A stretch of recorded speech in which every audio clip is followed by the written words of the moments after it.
Expect significant increases in CPU and GPU performance. Undoubtedly, the greatest processor presently for Android phones is the Snapdragon 8 Elite chipset. The processor not only provides amazing performance, we have already seen how its enhanced power economy increases battery life. That thus makes us somewhat eager for what the follow-up chip might provide. A recent Weibo digital chat station leak addresses precisely that, providing us a preview of what the Snapdragon 8 Elite Gen 2 might provide.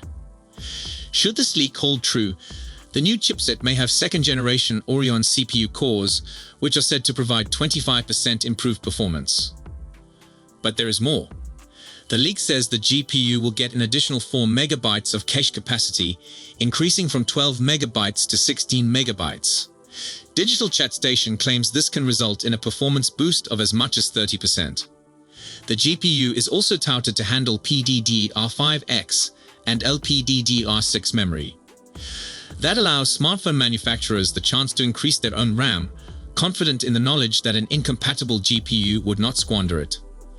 If we're fortunate, the Snapdragon 8 Elite Gen 2 chipset will also take use of TSMC's N3P technology, which Apple is believed to be employing with the A19. This improved 3nm technology should give greater performance and efficiency gains compared to the original Snapdragon 8 Elite. The 2nm processors that TSMC recently revealed will likely deliver a substantially higher performance improvement. But since they aren't likely to be close to ready for the debut of the Snapdragon 8 Elite Gen 2, we'll take any additional increases we can get. The chipset itself likely won't be exposed until much later in the year. If Qualcomm follows to its regular timing, then we're going to have to wait until around October for an official announcement, and the first benchmarks displaying what the chipset can achieve. Unfortunately, we likely won't see the Snapdragon 8 Elite Gen 2 in a tangible phone until the very end of the year. But we should see it powering the likes of the OnePlus 14, Samsung Galaxy S26 and others. Assuming Samsung doesn't move back to Exynos processors again, as some reports indicate. The Samsung S25 Ultra is, at the time of writing, the greatest camera phone you can purchase. It's a position that Samsung has held for a few generations of this Ultra phone now, owing to its quad camera array and 200 megapixels primary snapper. But there's always potential for better, and a fresh rumor has us crossing our fingers for next year's release. According to Sid and Keep on X, the Samsung S26 Ultra might include no less than 3 huge camera enhancements. The first adds more meat to the bones of one rumor that we've heard before, that Samsung is contemplating bringing back the variable aperture to the flagship phone. The source believes the aperture will vary from f/1.4 to f/4.0, which would be a major improvement on the last time the firm attempted this. A binary option between f/1.5 and f/2.4 on the Samsung Galaxy S10. Hopefully, this is suggestive of something more like the Xiaomi 14 Ultra, where the motorized aperture mechanism can be changed in 0.01 stop increments. Whichever manner Samsung decides to implement it, being able to modify the aperture size directly affects how much light the sensor takes in. That impacts not just the brightness of a picture, but the depth of field. It will allow photographers a lot more versatility, in other words. The other 2 enhancements pertain to the telephoto lenses. Sid and Cheek adds that the 10 megapixels 3x sensor is being replaced with a 50 megapixels 3.5x model, and that the second 50 megapixels 5x telephoto lens is also being updated to one with an 184mm focal length with 8x zoom. This all sounds extremely promising, but there are lots of reasons to be wary. For starters, Sid and Keek isn't a source with a track record to investigate, and although the account cites Jukanos Reeve, we can't identify where. Even Sid and Keek appears a little suspicious, stating in another post on X, "Yeah, even I don't believe it." While refuting the rumor in other tweets, Sid and Keek cites 2 remarks from the established leaker Ice Universe on Miko, where he does indeed appear to report on another leaker's words concerning the dual 50 megapixels telephoto zoom sensor. But the terminology here is confusing. He said that Samsung will ship 50 megapixels with 0.56 micrometer and 50 megapixels with 0.64 micrometer sensors, so that the S26 Ultra can cancel the 3x 10 megapixel sensor and replace it with a dual periscope camera, and 200mm 8x 50 micrometer becomes possible. Ice Universe wrote of a revelation from another leaker, E8M_8888. If so, then we can expect the S26 Ultra 3.5x 50 megapixels plus 8x 50 megapixels configuration, which would be great if it were true. The emphasis is mine, but at best, this is Ice Universe hedging his bets, and at worst, openly dubious. Finally, there's Samsung's track record. Yes, the Samsung Galaxy S Ultra series has typically led the way in terms of camera innovation over the previous 4 years, but advancement has been gradual from generation to generation. To put it gently, it would be quite out of character for Samsung to drop 3 huge camera advancements in one generation. As such, you should definitely approach this rumor with a grain of salt.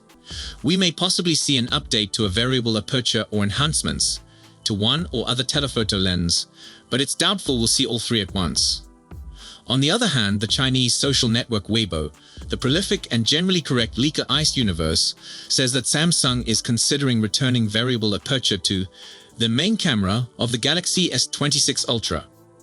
The size of a phone's aperture influences how much light the sensor takes in, which in turn affects the field of vision accessible. Assuming this is meant for the primary camera, a larger aperture would provide a shallow depth of field with a brighter picture, while a narrower one could enable you to keep focus on a target from a shorter range. It may also have a beneficial knock-on advantage for video recording, since it lowers the jarring jumps you experience when shifting from bright circumstances to dark and vice versa. In other words, although it may seem fairly specialized, it enables more flexibility in the right hands, and Samsung actually experimented with the functionality spanning 2 generations in the late 2010s. In 2018, a variable rate aperture appeared with the Galaxy S9 series, received a second appearance with the S10 phones, and then departed with the S20 series. It did, however, also emerge on the Galaxy Note 9 and Note 10. The implementation was the same across the board, a binary option between f/1.5 and f/2.4 aperture sizes. That's notably less flexible than recent implementations of variable rate apertures seen, such that on the Xiaomi 14 Ultra, which can be altered in 0.01 stop implements. And we would expect Samsung to likewise move with the times if it does really re-implement the capability. A big if. That's a huge if at the moment, and we're definitely closer to the release of the final generation than we are to the Galaxy S26, which isn't scheduled until January 2026 at the earliest. Despite that, we've nevertheless heard numerous fascinating possibilities for Samsung's next-generation devices, like the addition of an underscreen camera, a larger battery, though maybe not that much bigger, and a possibly 324-megapixel primary camera. Before then, we're anticipating the release of at least 3 key devices from Samsung: the Galaxy Z Flip 7, the Galaxy Z Fold 7, and the ultra-thin Galaxy S25 Edge.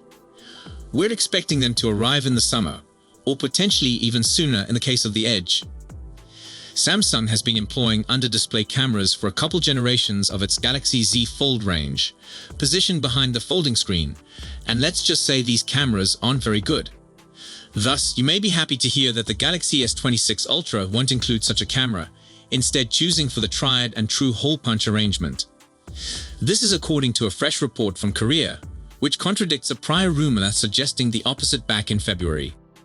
Samsung did supposedly want to employ an under-display camera in the S26 Ultra to achieve the seamless all-screen effect, but met insurmountable hurdles with the technology, both due to cost and other concerns, which aren't specified, but we think the quality is one of these for sure. Samsung is now anticipated to postpone porting over this innovation to its flagship slab-style smartphone line, ideally until such a time when under-display cameras can genuinely rival regular cameras in terms of quality. Another notable increase predicted of the Galaxy S26 Ultra is the 5,500 mAh battery capacity, which is a rise over the 5,000 mAh battery that Samsung has maintained in previous flagship models, and for the S25 Ultra as well. Although the larger battery is a much-needed upgrade and would significantly enhance performance compared to the predecessor, Samsung still needs to come up to its rivals when it comes to advancements, given how Oppo, Honor Magic 6 Pro, and OnePlus 13 are pushing for 6,000 mAh batteries by using stacked or silicon batteries for their latest models. Samsung is believed to be finally bringing back the Bluetooth connectivity for the S Pen with the S26 Ultra variant. This is particularly significant considering how people were left feeling upset about this missing functionality from the S25 Ultra model. The South Korean tech giant is giving promising advancements for the S26 Ultra model compared to the previous flagship handset, but the tech community and fans want Samsung to push more, particularly given the aggressive approach the Chinese rivals are adopting. A recent story coming out of South Korea said that Samsung was preparing to load next year's Galaxy S26 series with batteries, perhaps with a capacity of up to 7,000 mAh. However, a source believes the Samsung Galaxy S26 Ultra won't even feature a 6,000 mAh battery. The tipster was highly certain in their assertion and stated they would delete their X account if the Galaxy S26 Ultra arrived with a 7,000 mAh or even a 6,000 mAh battery. Furthermore, citing 5 sources, the tipster stated Samsung's test facility only has a battery with a maximum capacity of 5,550 mAh. But that's probably the normal capacity considering the real capacity is 5,396 mAh. It's worth emphasizing that this source didn't disclose whether they were referring about type batteries or the Li-ion batteries we have on the Galaxy S25 range. Anyway, the introduction of the Samsung Galaxy S26 series is almost a year away, so it's better to wait for this information to be validated by several sources. We'll surely hear a lot about the S26 series in the coming months. So if you have any questions or comments, please leave them down below. Don't forget to like and subscribe to our channel for more tech news. Thank you for watching, and I will see you in the next one.